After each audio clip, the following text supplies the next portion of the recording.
Good morning दोस्त, मैं Randhir sir आप लोगों को स्टार्ट कर रहा हूँ आज जेई बैच का पहला क्लास। जेई बैच में जो आप डीआरडीओ, इसरो या भेल सेलिस्म का तैयारी जो कीजिएगा या रेलवे का तैयारी कीजिएगा, तो उसका जो तैयारी कीजिएगा तो उसमें जो टॉपिक पूछेगा, ठीक है ना, वो हम और श्याम सर और विकास सर, ये तीनों मिलकर आप लोगों को पढ़ाएंगे। ठीक है, तो इसमें जो अभी हम स्टार्ट कर रहे हैं आप लोगों को हम पढ़ाएंगे बेसिक फिजिक्स, जो इंजीनियरिंग फिजिक्स है। ठीक है, जो इलेक्ट्रोस्टैटिक है, फिर इलेक्ट्रिसिटी है, फिर मैग्नेटिज्म है, फिर मॉडर्न फिजिक्स है, जो यानी कहने का मतलब कि जो 12th में फिजिक्स पढ़ना था, जो 12th में फिजिक्स पढ़ना है, वो टॉपिक आपको हम पढ़ाएंगे अभी। ठीक है, उसके बाद हम इसी में पढ़ाएंगे आप लोगों को नेटवर्क थ्योरी जो पूरा का पूरा टॉपिक है, पूरा ट्रांजेंट और सीरीज पैरेलल कॉम्बिनेशन, फिर एसी एनालिसिस, फिर डीसी एनालिसिस, फिर 3 फेज सिस्टम। ठीक है, आप सेमेस्टर में बहुत कुछ पढ़े होंगे, लेकिन उसके अलावा भी बहुत कुछ इसमें होता है जो आपको डायरेक्ट कंपटीशन में पूछता है। ठीक है, तो वो सारा चीज़ हम आप लोगों को इसमें पढ़ाएंगे। ठीक है ना, तो अभी हम आप लोगों को स्टार्ट कर रहे हैं बेसिक इंजीनियरिंग फिजिक्स या बेसिक फिजिक्स कहिए इसको, इंजीनियरिंग फिजिक्स बोलिए। इसमें जो पहला टॉपिक है वो इलेक्ट्रोस्टैटिक। क्या है वो? इलेक्ट्रोस्टैटिक। और एक बात और याद रखिएगा, इसमें बहुत लेंदी हम लिखाएंगे आपको नहीं, ये नहीं कि पूरा एकदम कॉपी भरवा रहे हैं लिखवा के, ऐसा कोई काम इसमें होने वाला नहीं है। इसमें सीधे कॉन्सेप्ट और उस पर सवाल, सीधे कॉन्सेप्ट उस पर सवाल, समझे? पहले कॉन्सेप्ट फिर सवाल, फिर कॉन्सेप्ट फिर सवाल। और आप लोग है जो एक बुक आता है यूथ पब्लिकेशन का, जो बुक आता है, ठीक है ना, यूथ पब्लिकेशन का एक बुक आता है, वो आप लोग खरीद लीजिएगा, क्योंकि उसमें प्रीवियस जितना भी इसरो डीआरडीओ या रेलवे या कोई भी ऐसा जो एग्ज़ाम है, या डीएमआरसी दिल्ली मेट्रो का एग्ज़ाम, जो भी एग्ज़ाम आज तक कंडक्ट हुआ है इलेक्ट्रॉनिक्स ब्रांच के लिए, इलेक्ट्रिकल ब्रांच के लिए, किसी ब्रांच की जो कंडक्ट हुआ है, उसका सारा उसमें सवाल दिया हुआ रहता है। प्रीवियस 10 साल का सवाल उसमें दिया हुआ रहता है। मिला कर आपको कम से कम तो 10,000 से एभव सवाल उसमें टोटल आपको मिलेगा। अगर आप उसको 2-3 बार प्रैक्टिस कर लीजिएगा तो आपके लिए बेनिफिट है एकदम, बहुत ही अच्छा आपका कहीं ना कहीं रिजल्ट हो जाएगा। लेकिन उसके लिए आपको कम से कम 2 से 3 बार उसको सवाल को, बुक को रट जाना है, ये समझिए। ठीक है ना, अब रट जाइएगा तो ज़रूरी नहीं है कि सेम टू सेम वही सवाल आएगा, कुछ आपके पास कॉन्सेप्ट भी होना चाहिए। रटा भी ऐसे नहीं जाता है, कुछ कॉन्सेप्ट होगा तभी आप रट पाइएगा। तो कॉन्सेप्ट के लिए आपको हम यहाँ पे आपको हम देंगे कॉन्सेप्ट, कैसे कॉन्सेप्ट लिया जाएगा।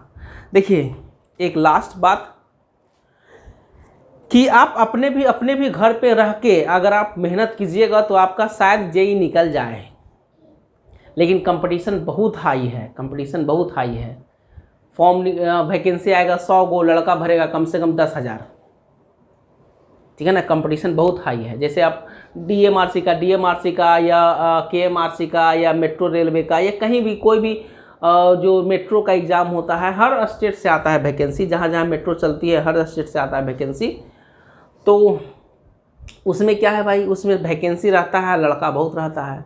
तो एक प्रॉपर गाइडेंस के तहत अगर आप पढ़ाई कीजिएगा, जैसे हम आपको गाइड कर देंगे कि ये सब टॉपिक आता है आपके एग्ज़ाम में, तो अगर आप उस व्यू से पढ़ाई कीजिएगा तो आपको थोड़ा पढ़ने में आसान हो जाएगा। ठीक है ना, उसमें थोड़ा आपको पढ़ने में क्या हो जाएगा, आसान हो जाएगा। अरे तो आप अपने घर पे भी रह के पढ़ सकते हैं, लेकिन यही है कि घर पे रह के पढ़िएगा तो शायद आपको हर चीज़ प्रॉपर वे में नहीं मिल पाएगा, क्योंकि अभी हम पढ़ाएंगे तो अभी हम आपको वो सारा चीज़ बताएंगे जो एग्ज़ाम में डायरेक्ट पूछता है। हम पिछले 5-6 साल या 8 साल 10 साल का सवाल देखेंगे तो हमको ये आइडिया हो जाएगा कि अब क्या पूछेगा, इस साल क्या पूछेगा सवाल, लेकिन आप खुद बनाइएगा तो ये आइडिया आपको नहीं हो पाएगा। ठीक है ना, तो इसीलिए आप लोग, हम मेरे हिसाब से कोई ना कोई कोचिंग का गाइडेंस के अंदर आप पढ़िए, जो आपको अच्छा लगे, जो भी कोचिंग अच्छा लगे।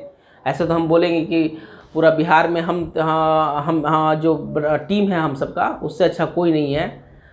हम हैं, फिर श्याम सर हैं, फिर विकास सर हैं, फिर राजकमल सर हैं, 4 गो टीचर हैं। हम सब 4 गो टीचर मिलके आप लोगों को पढ़ाएंगे। ठीक है ना, तो हमको नहीं लगता है कि हम सबसे अच्छा पूरा बिहार में कोई टीम है अभी अवेलेबल। तो मेनली तो कोचिंग ट्यूशन होता है टीम वर्क पे, जितना अच्छा टीम वर्क रहेगा उतना अच्छा आपका पढ़ाई हो पाएगा। ठीक है ना, तो अभी हम आपको स्टार्ट करते हैं इलेक्ट्रोस्टैटिक। क्या स्टार्ट करते हैं? इलेक्ट्रोस्टैटिक। ठीक है ना, तो वो ज़्यादा लिखाना नहीं है भाई कि ये होता है वो होता है, वो सब कुछ नहीं, सीधे कॉन्सेप्ट की बात की। देखिए, इलेक्ट्रोस्टैटिक एक ऐसा फिजिक्स का वो पार्ट है जिसमें हम जिसका स्टडी करते हैं, किसका स्टडी करते हैं भाई, तो जब चार्ज पार्टिकल स्टेशनरी रहता है, चार्ज पार्टिकल स्टेशनरी मतलब मूवेबल नहीं है, कोई चार्ज पार्टिकल है जो कैसे स्टेशनरी है, तो वो स्टेशनरी है तो वो क्या क्या अपना बिहेवियर करता है, वो क्या करता है। जैसे एग्जांपल के तौर पे जैसे फिजिकली हम सब देखते हैं, मान लिया कि ये मैग्नेट है, ये क्या है, मैग्नेट है, और यहाँ पर इसके बगल में आप लोहा को लेके जाते हैं तो इसको अट्रैक्ट कर लेता है। ये मैग्नेट क्या किया, मैग्नेट का ये बिहेवियर है कि इसके अगल बगल में कोई अगर लोहा रहेगा तो उसको अट्रैक्ट कर लेगा। उसी तरह से जो चार्ज पार्टिकल है उसका भी बिहेवियर होता है, उसी बिहेवियर का पढ़ाई हम लोग करते हैं किस में, इलेक्ट्रोस्टैटिक में। मतलब मैं एक पॉइंट में ये कहना है इलेक्ट्रोस्टैटिक क्या है, तो electrostatic is the behaviour of charge particle at stationary condition, मतलब जो चार्ज पार्टिकल स्टेशनरी है, कहीं पर बैठा हुआ है, कहीं पर रुका हुआ है, उसका जो बिहेवियर होता है उसको हम पढ़ाई करते हैं किस में, इलेक्ट्रोस्टैटिक में। ठीक है ना, यही मेन पॉइंट है। ठीक, एक बार और सुन लिए, इलेक्ट्रोस्टैटिक है क्या, इलेक्ट्रोस्टैटिक बिहेवियर है, किसका बिहेवियर है, चार्ज पार्टिकल का, किस कंडीशन में, तो ये जब स्टेशनरी कंडीशन रहेगा तो उस कंडीशन में, क्लियर ना।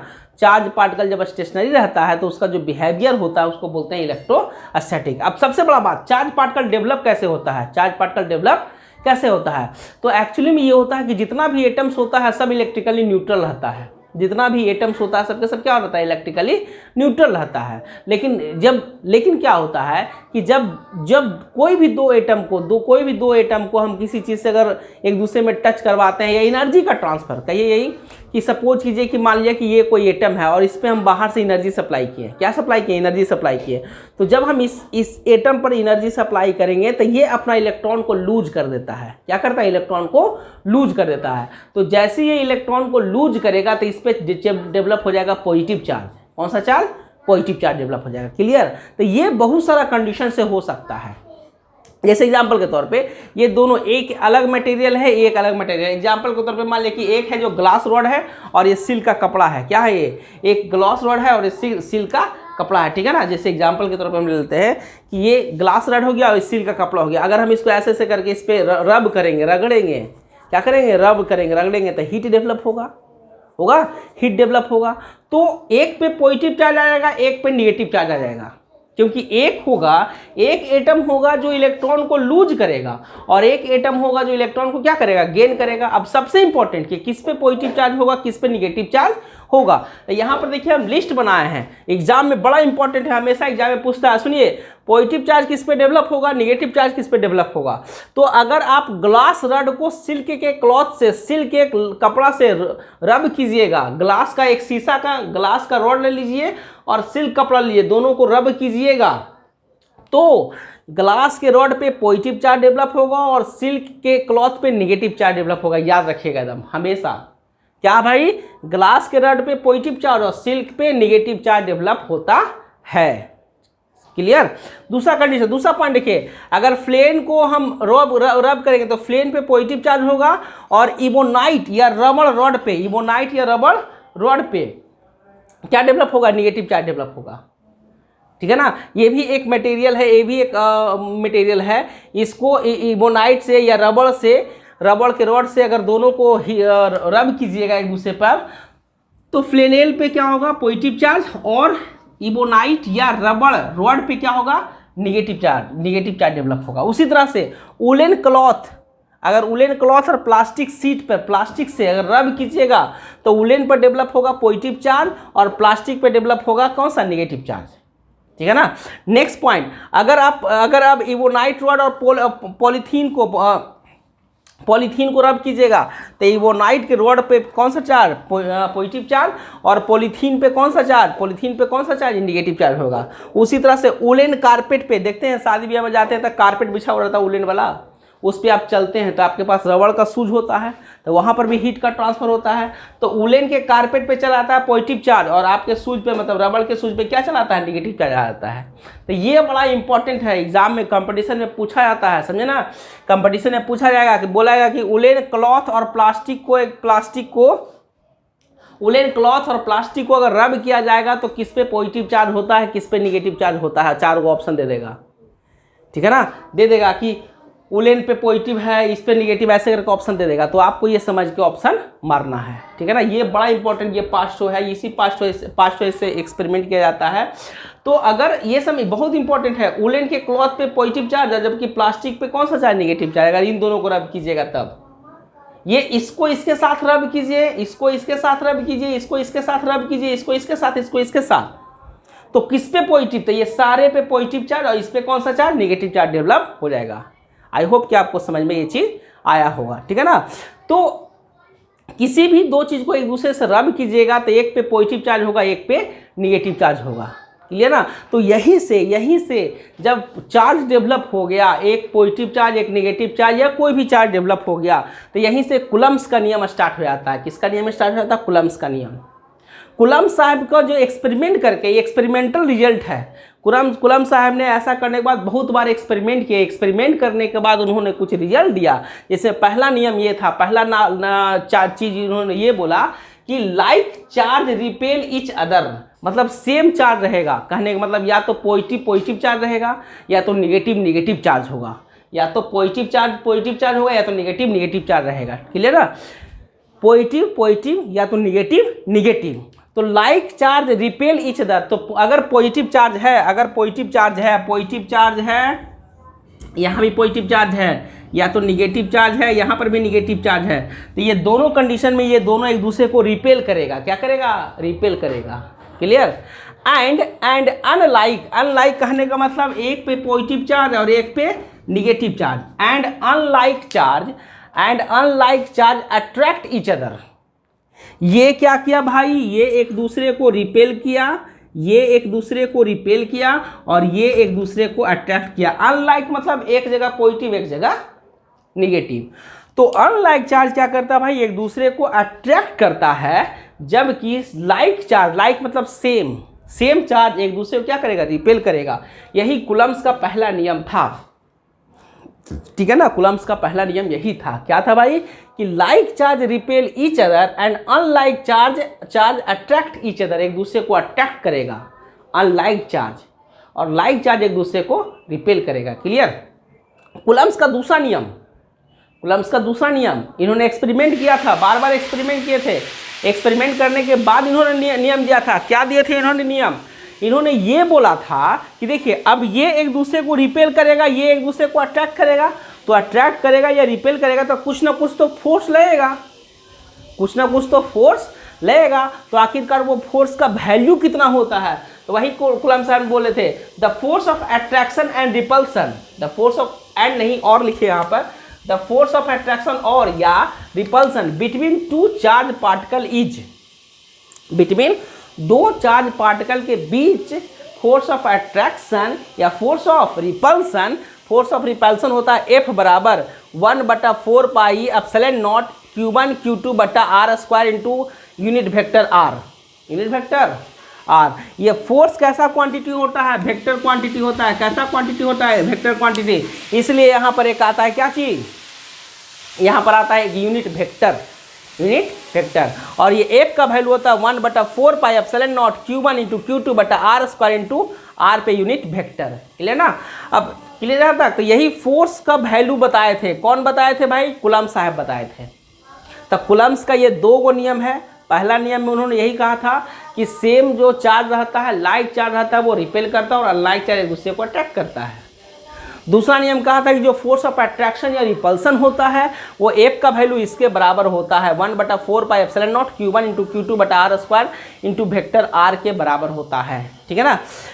ठीक है, अब देखिए जब ये फोर्स एक वेक्टर क्वांटिटी है, तब वेक्टर क्वांटिटी के पास तो तीन चीज़ होता है। क्या क्या चीज़ होता है, पहला होता है उसका डायरेक्शन, दूसरा होता है उसका मैग्नीट्यूड, और वो ट्रायंगल रूल को फॉलो करता है। यही तीन चीज़ होता है जी। तो ये देखिए, इससे तो इसका मैग्नीट्यूड निकल जाएगा, ट्रायंगल रूल को फॉलो भी करेगा। डायरेक्शन, तो डायरेक्शन किस पे डिपेंड करता है, तो डायरेक्शन डिपेंड करता है, देखिए समझिएगा, जैसे समझिएगा यहाँ पे डायरेक्शन डिपेंड करता है। मान लिया कि ये पॉजिटिव चार्ज है और ये निगेटिव चार्ज है ना, और इसके बीच का दूरी, इसके बीच का दूरी क्या है, स्मॉल r है, स्मॉल r है, यही स्मॉल r, ये R² है, दो चार्ज के बीच का दूरी, ठीक है। तो अब देखिए ये कैसा चार्ज है, ये कैसा चार्ज है, अनलाइक चार्ज है। कैसा चार्ज, अनलाइक। तो ये तो एक दूसरे को अट्रैक्ट करेगा, तो इसका जो होगा, इसका जो फोर्स ऑफ अट्रैक्शन होगा वो इस डायरेक्शन में होगा, ये नहीं, ये नहीं, फोर्स ऑफ अट्रैक्शन किधर होगा, इधर होगा, इधर से इधर होगा, ठीक है। या तो लाइक चार्ज रहे, जैसे ये प्लस है, यहाँ पे भी क्या रहेगा, प्लस रहेगा, तो ये इसका अट्रैक्शन इधर की ओर होगा, बाहर की तरफ, मतलब बाहर की ओर दोनों भागेगा, और ये एक दूसरे की तरफ आएगा। या तो निगेटिव चार्ज रहेगा, कैसा रहेगा, निगेटिव चार्ज रहेगा, ये ऐसे निगेटिव चार्ज रहेगा, तो इस केस में भी क्या होगा जी, बाहर की तरफ जाएगा, क्योंकि like charge repel each other और unlike charge attract each other, unlike charge attract each other. तो कहने का मतलब यहाँ पर क्या हुआ, कहने का मतलब यही हुआ कि जो फोर्स का डायरेक्शन होता है, जो फोर्स का डायरेक्शन होता है, जो फोर्स है एक वेक्टर क्वांटिटी है, तो इसका डायरेक्शन क्या होगा, तो इसका डायरेक्शन होगा दोनों चार्ज को मिलाने वाला लाइन, दोनों चार्ज को मिलाने वाला लाइन का डायरेक्शन ही, एक लाइन है, दो चार्ज है तो उससे एक लाइन ड्रॉ होगा, दो पॉइंट है तो उससे एक लाइन ड्रॉ होगा, तो वो जो लाइन का डायरेक्शन होगा वही क्या कहलाएगा भाई, वही कहलाएगा फोर्स का डायरेक्शन। जैसे ये यहाँ पर और यहाँ पर है, तो ये जो लाइन का डायरेक्शन है, लाइन का ये तो होगा ना भाई, या तो नॉर्थ में होगा, साउथ में होगा, या किसी भी डायरेक्शन में होगा, तो ये लाइन का डायरेक्शन है वही क्या कहलाएगा, वही कहलाएगा फोर्स का डायरेक्शन। यहाँ पर देखिए ये जो लाइन का डायरेक्शन है वो क्या कहलाएगा, फोर्स का डायरेक्शन। तो direction of force is along line joining the charge particle. Direction किधर होगा, फोर्स का डायरेक्शन किधर होगा, तो जो लाइन ज्वाइनिंग होता है, जो दोनों चार्ज को जो जोड़ता है, जोड़ने का वाला जो लाइन ज्वाइनिंग है वही क्या कहलाएगा, उसका डायरेक्शन कहलाएगा, ठीक है ना। क्योंकि कोई भी स्ट्रेट लाइन रहेगा, कोई भी लाइन रहेगा, कोई भी स्ट्रेट लाइन रहेगा तो उसका कुछ ना कुछ डायरेक्शन होगा, कोऑर्डिनेट होगा ना, तो उसी से हम क्या निकालेंगे, इसका डायरेक्शन निकालेंगे, ठीक है ना। आप लोग ये सब जानते होंगे, लेकिन तब भी हम इसमें कह रहे हैं कि इसमें आपको इस बहुत नया चीज़ बताएंगे जो डायरेक्ट कंपटीशन में आता है, समझिए, डायरेक्ट कंपटीशन में आता है। या तो इससे मैग्नीट्यूड निकाल लीजिएगा, ये यूनिट वेक्टर निकालने में बड़ा दिमाग लगाना पड़ता है, ये सब डायरेक्ट कंपटीशन में आता है। जाइएगा DMRC का एग्जाम देने के लिए एकदम डायरेक्ट पूछेगा ये सब सवाल, समझिए ना, डायरेक्ट पूछेगा कि यूनिट वेक्टर R होता है, इसका डायरेक्शन निकाल दीजिए, एगो सवाल दे देगा, ठीक है। तो ये सब आता है, ठीक। पहले आप यहाँ से यहाँ तक आप उतार लीजिए, फिर हम आपको आगे बताते हैं। चलिए कीजिएगा फटाफट। चलिए तो आगे देखिए भाई, तो यहाँ पर क्या क्या चीज़ में है, वेयर, जहाँ पर R क्या है भाई, स्मॉल r ये जो लिए हैं, R क्या है, R है distance between the charge particles. जो ये चार्ज पार्टिकल और ये चार्ज पार्टिकल के बीच का दूरी जो होता है उसको क्या, उसकी से स्मॉल r से डिनोट किया है, ठीक है ना। Q1 एंड Q2 क्या है, this is the magnitude of charge. आखिरकार इस पर कितना चार्ज है, इस पर कितना चार्ज है ना। इस पर हम मान लिया कि Q1 चार्ज है, इस पर क्या मान लिया, Q1 चार्ज है, इस पर क्या मान लिया भाई, Q2 चार्ज है। तो ये दोनों का मैग्नीट्यूड कितना होता है, चार्ज कितना है, वो यहाँ पर लिया गया है। थर्ड क्या है, ये unit vector R, this is the unit vector along the line joining the charge particle. ये जो चार्ज पार्टिकल है, इन दोनों के बीच का जो लाइन ज्वाइनिंग हो रहा है, इसका जो यूनिट वेक्टर होगा वही दिस इज ये है, क्लियर। नेक्स्ट पॉइंट देखिएगा, बड़ा इंपॉर्टेंट, ये कॉन्सेप्ट बड़ा ही इंपॉर्टेंट है ना। नेक्स्ट पॉइंट है एप्सिलॉन नॉट। 4 पाई तो समझ में आ रहा है, 4 और पाई कांस्टेंट है। एप्सिलॉन नॉट क्या है, इसको बोलते हैं एब्सोल्यूट परमिटिविटी। क्या बोलते हैं, absolute permittivity. This is the constant term, और इसका जो वैल्यू होता है वो होता है 8.85 × 10⁻12 कूलम स्क्वायर पर न्यूटन मीटर स्क्वायर, है ना। तो ये देखिए, अब देखिएगा यहाँ पर देखिएगा, सबका जब इसका वैल्यू पुट कीजिएगा 1/4 pi epsilon not, 1/4 pi epsilon not का सबका वैल्यू पुट कीजिएगा तो आपको आएगा 9 × 10⁻9 के 9 आएगा, ठीक है ना, 9 × 10⁻9 आएगा, क्लियर। अब तो यही यहाँ पर सारा का सारा चीज़ में जितना चीज़ है सबको हम बताए हैं कि यहाँ पर क्या क्या चीज़ का यूज किया गया है। अब यहाँ से एक बड़ा ही अच्छा सवाल पूछता है कि डायमेंशन ऑफ एप्सिलॉन नॉट। ये हमेशा कंपटीशन में पूछता है कि ये जो एप्सिलॉन नॉट आप यूज कर रहे हैं उसका डायमेंशन क्या होगा। ये बड़ा ही इंपॉर्टेंट पॉइंट होता है, डायमेंशन ऑफ किसका, एप्सिलॉन नॉट का। ये एग्जाम में आता है, कंपटीशन में कोई ना कोई आपको एग्जाम में पूछ देगा। तो देखिए F बराबर क्या है, 1/4 pi epsilon not Q1 × Q2/r² है ना। तो यहाँ पर अगर हम वेक्टर के, यहाँ पर हम इसका मैग्नीट्यूड ले रहे हैं, क्या चीज ले रहे हैं, मैग्नीट्यूड के फॉर्म में। तो R का जो मैग्नीट्यूड होता है, मैग्नीट्यूड ऑफ R बराबर कितना होगा जी, इसका वैल्यू 1 होता है। यूनिट वेक्टर का मैग्नीट्यूड 1 होता है, ठीक है ना। तो ये वेक्टर के फॉर्म है, तो F बराबर क्या लिखेंगे, F बराबर लिखेंगे 1/4 pi epsilon not × Q1 × Q2 अब बट्टा क्या चाहिए, बट्टा R² लिखेंगे।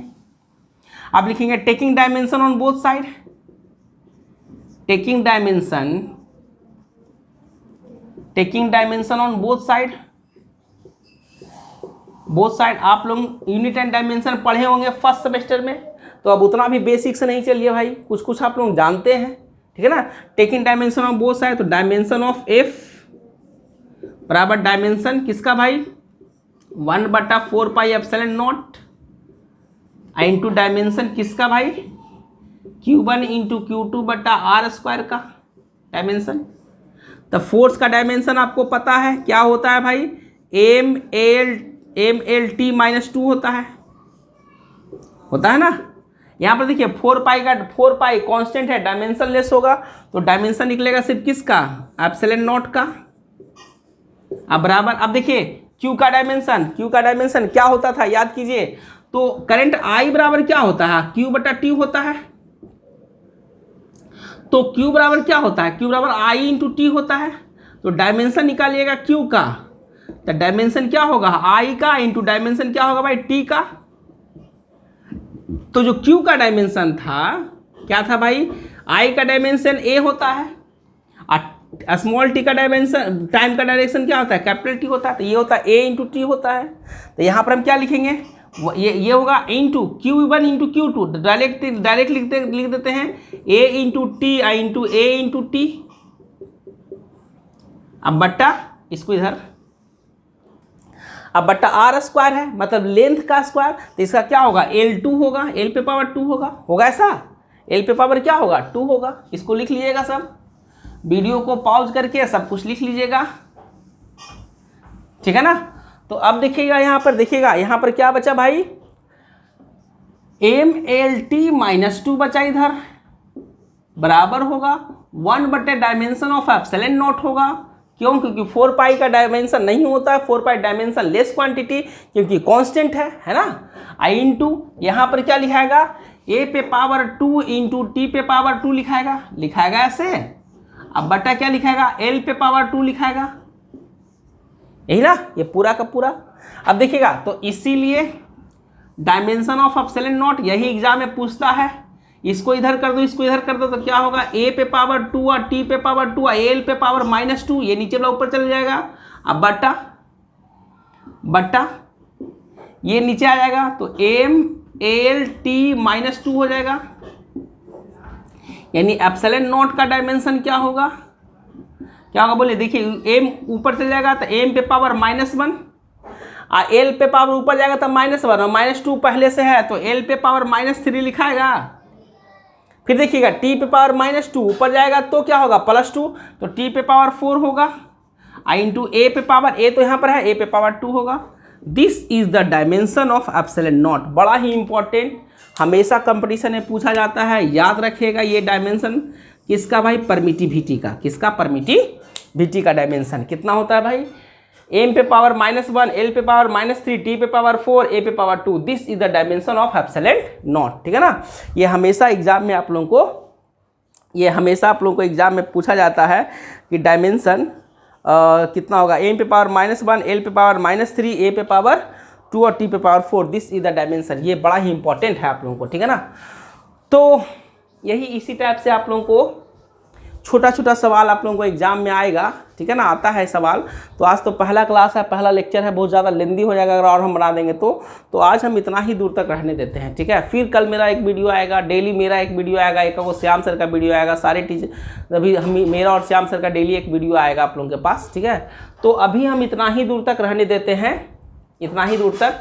फिर हम कल डिस्कशन करेंगे जो फोर्स जो छोड़े थे F बराबर, ये जो फोर्स था, इस फोर्स को हम लेकर इसका प्रॉपर्टी, फिर इस पे कुछ सवाल हम करवाएंगे, फिर कैसे कैसे इसका फोर्स निकाला जाता है। बहुत ही इंटरेस्टेड टॉपिक है, बहुत ही मजेदार टॉपिक है, बड़ा मन लगेगा इसको पढ़ने में, ठीक है ना। सब इंपॉर्टेंट है, याद रखिएगा। ये जो डायमेंशन फॉर्मूला डायमेंशन निकाले हैं बहुत बार पूछा गया एग्जाम में, जाइएगा DMRC का एग्जाम में डायरेक्ट पूछेगा कि एप्सिलॉन नॉट का परमिटिविटी का डायमेंशन क्या होता है, 4 ऑप्शन दिया हुआ रहेगा, चारों का पांचवा ऑप्शन दिया हुआ रहेगा, समझे ना। तो इसीलिए कुछ छोड़ना नहीं है इसमें, ठीक है। बहुत ही इंपॉर्टेंट टॉपिक है। पहले हम आप लोगों को पढ़ाने का तरीका क्या होगा कि पहले हम आप लोगों को पूरा फिजिक्स पढ़ाएंगे, इलेक्ट्रोस्टैटिक पढ़ाएंगे, मैग्नेटिज्म पढ़ाएंगे, इलेक्ट्रिसिटी पढ़ाएंगे, फिर उसमें मॉडर्न फिजिक्स पढ़ाएंगे, फिर उस जो भी रहता है रेडियो एक्टिविटी पढ़ाएंगे, जो भी उसमें है मॉडर्न फिजिक्स में जो आप लोगों को एग्जाम में आता है वो पूरा टॉपिक पढ़ाएंगे हम, ठीक है ना। उसके बाद हम स्टार्ट करेंगे नेटवर्क थ्योरी, ठीक है। उसके बाद क्या स्टार्ट करेंगे, नेटवर्क थ्योरी स्टार्ट करेंगे। उसमें पूरा ट्रांजिएंट के बारे में बताएंगे नेटवर्क थ्योरी में भी, पूरा कंट्रोल सिस्टम इसमें पढ़ाएंगे, पूरा का पूरा time response analysis, frequency response analysis, पूरा जितना कंट्रोल सिस्टम है आप लोगों को, जो आप लोगों को पूछता है कंट्रोल सिस्टम, पूरा का पूरा हम इसमें पढ़ाएंगे, ठीक है ना। तो ये टॉपिक मेरा बहुत बड़ा हो जाता है, पूरा फिजिक्स हो गया, उसके बाद नेटवर्क थ्योरी हो जाता है, उसके बाद कंट्रोल सिस्टम हो जाता है, इतना सारा टॉपिक हो जाता है पूरा का पूरा ये, ठीक है ना। तो ये बहुत बड़ा टॉपिक हो जाता है, ठीक। तो आज इतना ही दूर तक रहने दीजिए, आज इतना ही दूर तक, ठीक है ना। फिर हम नेक्स्ट क्लास में अगला आप लोगों को लेक्चर प्रोवाइड करेंगे। चलिए ठीक, थैंक यू।